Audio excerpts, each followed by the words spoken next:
1 Maccabees, chapter 14. Capture of Demetrius. In the year 172, King Demetrius gathered together his military forces. He marched into Media to find help, in order to wage war against Trypho. When Arsaces, the king of Persia and Media, heard that Demetrius had invaded his territory, he sent one of his generals to capture him alive. The general went and defeated the army of Demetrius. He arrested Demetrius and took him to Arsaces, who put him under guard. Eulogy of Simon. The land of Judah enjoyed peace all the days of Simon. He sought what was good for his nation. His rule was agreeable to them, as was the honor shown him, all his days. His crowning achievement was to take Joppa for a harbor, opening the way to the sea with its islands. He also extended his country's borders. He gained full control of the land. He took a great number of captives. He ruled over Gazara, Beth-zur, and the elevated fortress. He removed the impurities from the elevated fortress. There were none to oppose him. People worked their farmland in peace. The ground was fertile, and the trees of the plains were fruitful. Old men sat along the sides of the streets and talked about good things. The young put on impressive military uniforms. Simon supplied the towns with food and with the means for defense. His fame spread to the ends of the earth. He established peace throughout the land, and Israel had great joy. All the people sat under their own vines and fig trees. No one made them afraid. No one was left in the land to fight them, because foreign kings had been crushed in those days. He gave help to all the humble ones among his people. He sought lawful ways. He did away with evil people, and those who sinned against the law. He made the sanctuary glorious, and added to its holy equipment. Diplomacy with Rome and Sparta. The people in Rome, and those who were as far away as Sparta, learned that Jonathan had died, and they were all very sad. They also heard that Simon his brother had become high priest in his place, and that he was ruling over the country and its towns. So they wrote to him on bronze tablets, to renew with him the friendly alliance that they had established with his brothers Judas and Jonathan. The tablets were read before the assembly in Jerusalem. This is a copy of the letter that the Spartans sent. The rulers of the Spartans, with the city. To the high priest Simon, the elders, the priests, and the rest of the Jewish people, our brothers and sisters. Greetings. The envoys who were sent to our people have told us about your glory and honor, and we rejoiced when they came. We made this record in our public decrees concerning what they said. Numenius, Antiochus's son, and Antipater, Jason's son, Jewish representatives, have come to renew their friendship with us.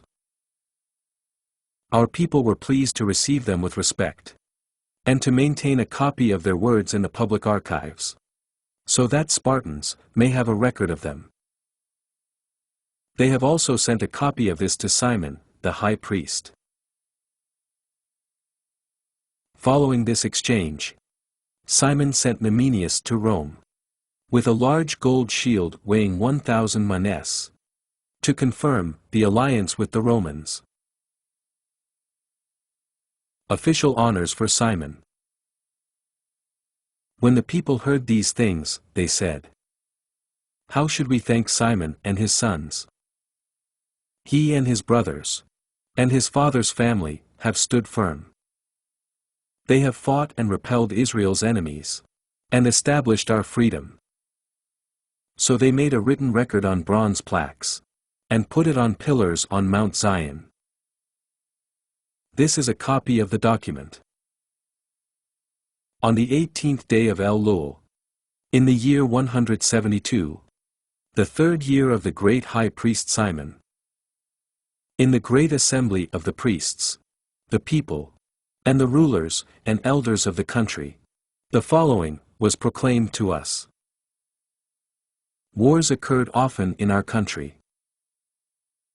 Simon, Mattathias' son, a priest of the sons of Joarib, and his brothers, bravely faced danger and fought against the enemies of their nation. They preserved the sanctuary and the law, and they brought great honor to their nation. Jonathan rallied the nation, and became their high priest, and was gathered to his people. Their enemies decided to invade their country and take hold of their sanctuary. Then Simon rose up and fought for his nation. He spent great amounts of his own money to arm soldiers of his nation, and give them pay.